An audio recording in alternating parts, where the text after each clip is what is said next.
Hi there, welcome to our channel. I'm Vic. I'm Nick. And we are NV Board Gaming. And today we're looking at Rajas of the Ganges. This is a 2 to 4 player game. It's designed by Inka and Marcus Brand.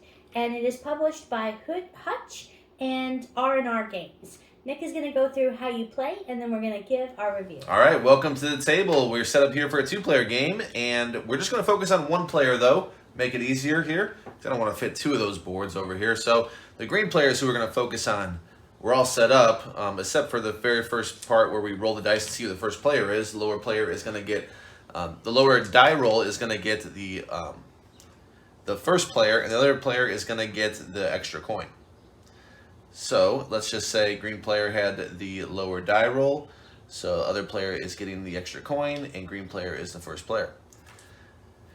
So this game, you're going to be placing out workers. You start with 3, and you can earn other workers in different spots on the board here once you advance. The whole point of the game is we have a money track here along this perimeter, and then a fame track along this perimeter going that way. And when those 2 collide, then that will trigger the end of the game. Anyone in between the start player and the person who triggered the end game is getting a turn and get 1 more turn. But other than that, the game's over. So you're getting coins, or you're getting fame, or both. So there's various ways of doing that. On your turn, you're gonna take it. You're gonna go ahead and assign a worker to somewhere you want to go. You're gonna pay the cost associated with that action, and then you're gonna carry out that action. That's all you're doing this whole game. Even cleanup is very easy. So let's say this was my role. I have some palace actions I can do over here. They're numbered 1 through 6, so they require exactly that amount. You cannot overpay, underpay, or anything. They require that amount. So those show you what you can do. So examples, you can gain 2 fame and the start player for next round. You can gain 2 dice over here and one of these random tokens that will give you something. So like for instance, this gives you a karma, which I will explain soon. But these give you a random thing. So that was for 2. And for 1 was getting the first player and the 2 fame. The fame was down here, the gold track. The 3, you get the karma again. There's 2 karma listed on the board, and you get a die of your choice. Different colors right here, and I'll get into why you might acquire one over a different one. The 4 action right here, you can advance 1 space over here for your palaces, your buildings, and upgrade those, and you can get 3 coins as well. Overbuild is an action you can do on action 5. They're called the Master Builder, where you can build over and pay the difference on a building that you have in your area here. And number 6, you can move exactly 6 on the river. So that's the palace stuff. You can also come down here and trade in a blue for 2 orange, a purple for 2 green. Go here and spend an orange to get 2 purple, and here you can spend a green to get 2 blue dice. And here, just straight up get those dice colors. Okay, alternatively, if you don't want to do the palace actions, you also have this spot always available where you get to re-roll as many dice as you want and 2 coins. 2 coins. You don't actually get physical coins. Again, you just move up this track. So we have the quarry over here. This is where you get to build, and that's why you care about the dice, because these all cost different dice. So if you look at those costs at the top left, this is saying that you need at least a 10 value in green. So obviously that will take at minimum 2 die. These are 6-sided dice in this game, standard. And on those, you well, first of all, when you build it, you're going to put it out here, and you're going to have to connect back to your residence. So these roads have to lead. There always has to be a path out of your residence. So if you were to acquire this, first you would spend, let's say, I couldn't buy this one because it's 10. And remember, I started with 1 of every color to start the game. So one that I could afford right now is this blue one right here, or this orange one right here. So if I were to, let's say the green player went here, they spend a coin, they start with 3, so they're going to spend 1 of their coins in order to place this. They'll also have to spend the associated die. So it says it needs a 4 orange, I'll spend this 5, no change of course, and I will place this out. When I place it out, I will just go right here, the path leads out there, no problem, and I also have a building here. So in this case, this is what it had to do with the upgrades. No one's done an upgrade yet, but you start at 2 fame for each of these buildings when you build them. So I built one of them right here. I check what fame I'm at. Of course, I'm at 2, so I'm going to move up 2 for the green player. So they're at 2 fame when this comes out. Some roads will lead you to bonuses here at the sides, so you can get those immediately. Coins, dice, fame, whatever it might be. There's also 3 areas that you can meet up down here as well. If you have paths that go from your city, from your residence, all the way to those, then you can get those immediately. So you have, this is where you put your dice. It reminds you that you have 10 maximum dice you can have, because there are 10 arms. You have to count these 2. I always forget about these 2 right here, that actually in the middle, because I'm looking at all these indentations. So there's 4 on each side and then 2 in the middle, so you have 10 total that you can have. There's also bonuses, not just workers that you can acquire during the game. You can also, when you hit different thresholds, you can get an upgrade here. You can get a move 1 on the city. Sorry, not the city, the river right here. And then the reason why there's little chips to remind you is because you can spend money, as you've seen. So you're going to backtrack. It's to remind you that, yeah, you've already acquired that bonus. So when you hit those bonuses, you can see the other little spots. So it's half and half as far as you can get 1 movement on these spots. And then if you get far enough, you can get 2 dice over here. And then it's back to 1 movement on the river. And 2 dice and 1, and oh, actually, there's no more over there because you already, if you're going that far, you've done a lot of money actions. And remember, you're trying to meet these 2 tracks. You're trying to push this one out this way and this one out this way. So you, once you acquire that, you'll just flip it over and remind you that once you hit that threshold, you're gonna get 2 dice, as opposed to the 1 water river movement. And then we go into river movement in a second here. So that action, the quarry, is to build out these. This action down here is to collect money based upon these resources you have. Tea, you have spice, and so on. And yeah, so if you go there, you're looking for those symbols on the things you've built. So if you've built, let's say you've built this and this. Let's say that these 2 were in your town. Well, there's a resource there, and there's a resource there. They're the same resource. So if I were to put a 2 or more value dice, this blue 2 would be fine, on the spot matching that resource right there, I would acquire 5 coins because this one gave me 2 coins and this one gave me 3 coins. However, if I were to put a 1 die on it instead of a 2, I would only collect this 3 coins. I would only collect 1 of these spots. That goes with the other side actions. This one here where it says not equal, there's one right below it that says things that are not equal. That would mean that you'd want different resources and you're going to count your best one of each of those. So you'd want different ones.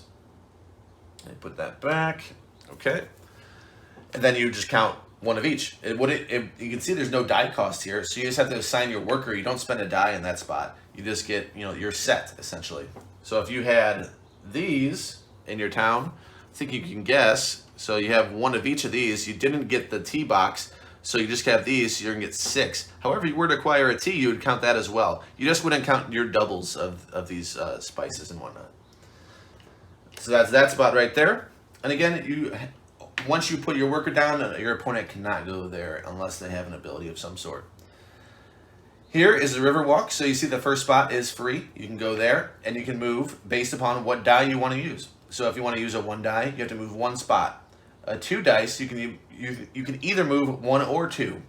And if you spend a 3 dice, you can move 1, 2, or 3.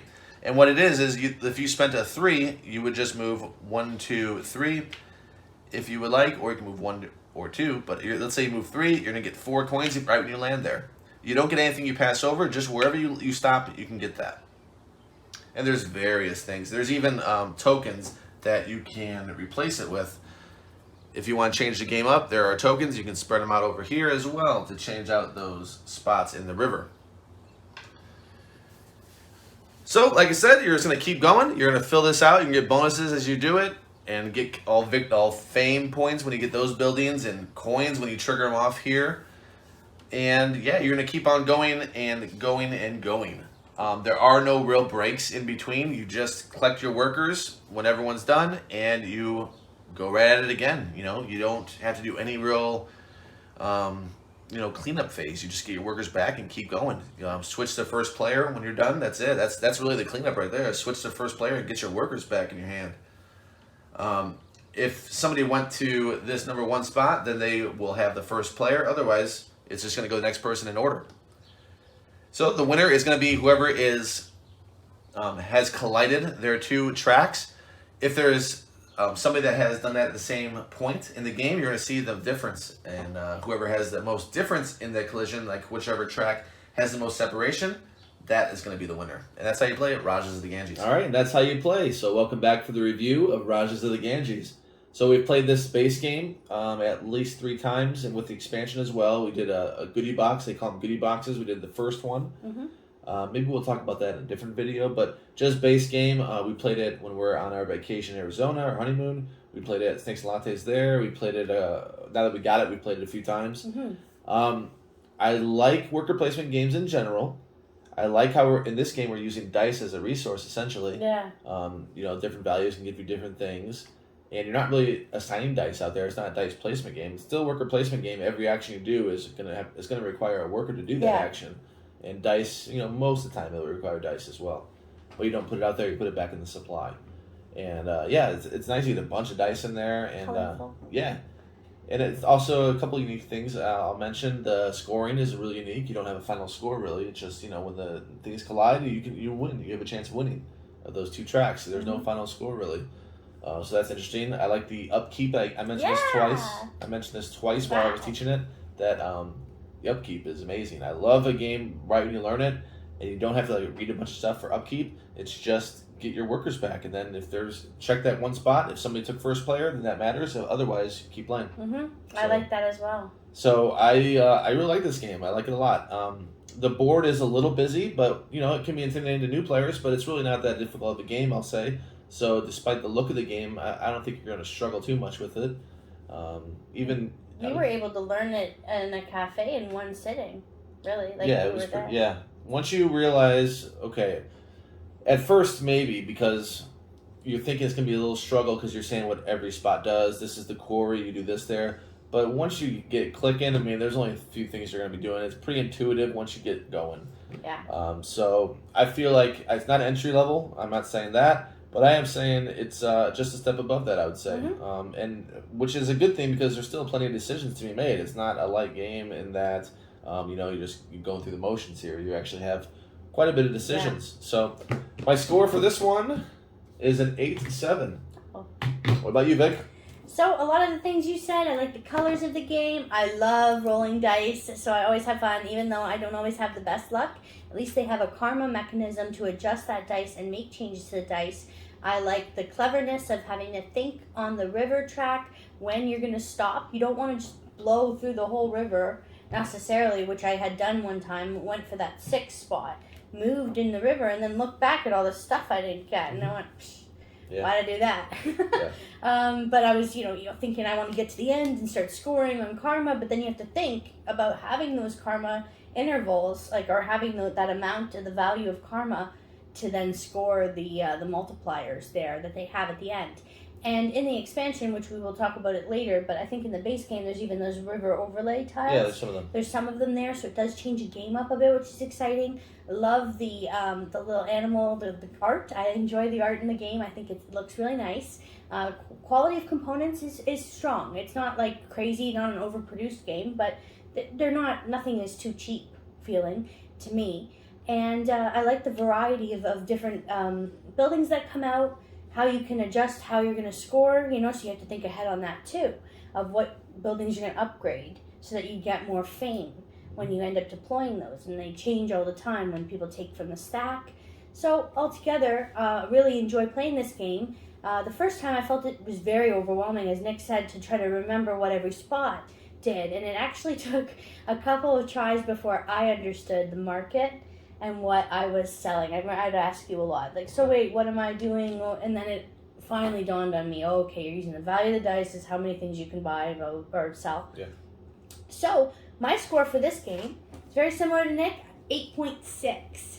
So very close to what Nick scored it. It went up for me. I didn't like it the first time. I didn't like it, but I didn't think it was that great the first time we played it. But then now that I understand the game better and I feel we had more time to explore it. Now, we only played it with 2 players. We haven't tried it at more than 2, so I'd be interested to see how this game does play with more people, because it can be quite competitive for those spots. We'll play with 4 soon. Mm-hmm. Other things, I feel like the replayability's there. Mm-hmm. Like I said, you can sub out those river tiles and things like that. Yeah. You can go about your game in different ways. You can you can really go what Vic was saying with upgrading your buildings. Mm-hmm. You can go really strong in the goods. You can get a lot of goods and change them in for coins, because those are just as valuable as fame. Kind of not really. The fame, if you notice on the board, it takes up 2. So it's like a 2-to-1 ratio. Yeah. The size of the fame. So. But you can add up pretty quick with those. If you, especially if you stacked in one of them, like let's say you went all T and you just kept getting T, and then you trigger off the T with a 6. Yeah, you build that. You might be able to get maximum 18. Which you can get 18 crazy, coins. Yeah. If you were to come up with 6 different tiles that all had 3 value T, which I don't know if that's Yeah. impossible, but Yeah. at max 6, or 18 at max. Mm-hmm. So yeah, you can go about it that way. You can go about it. The river is a popular one for Vic. Vic likes to hang out at the river. River rat. She's a river rat if you play poker, I guess. Yeah. Be. Yeah, so that's why I recommend it. There's different options. And trading in dice, like getting 1 for 2 different colors, woohoo, rolling, what do you got, and a 1 isn't necessarily too bad. There's always something to use a dice for, which I like. I don't feel like there's any actions where it's like you're begrudgingly going there and you don't really want to. It feels very meaningful that way. And I don't really have anything negative to say about it. There's not really much that I dislike. I didn't think it was that mean for him and I don't think that things. He went to a spot I wanted, but he doesn't destroy my stuff or ruin things for me. So. Yeah, I wouldn't say it's mean, but there are like a couple of the spots. One in the expansion that we're not going to talk about, and one in the main game actually, where there's only one spot. And it doesn't cost a die, but you can get, if everyone's going for those sets, where you get the tea, the spice, the wild market spot. That one where it does 1 of each, and you just put a worker down. There's only one spot for that. So yeah. So altogether, we highly recommend that you try this game, buy this game, definitely get it in your collection. If you enjoyed this video, please give us a thumbs up, like, and subscribe to our channel for more great content. We'll see you next time. See ya. Bye.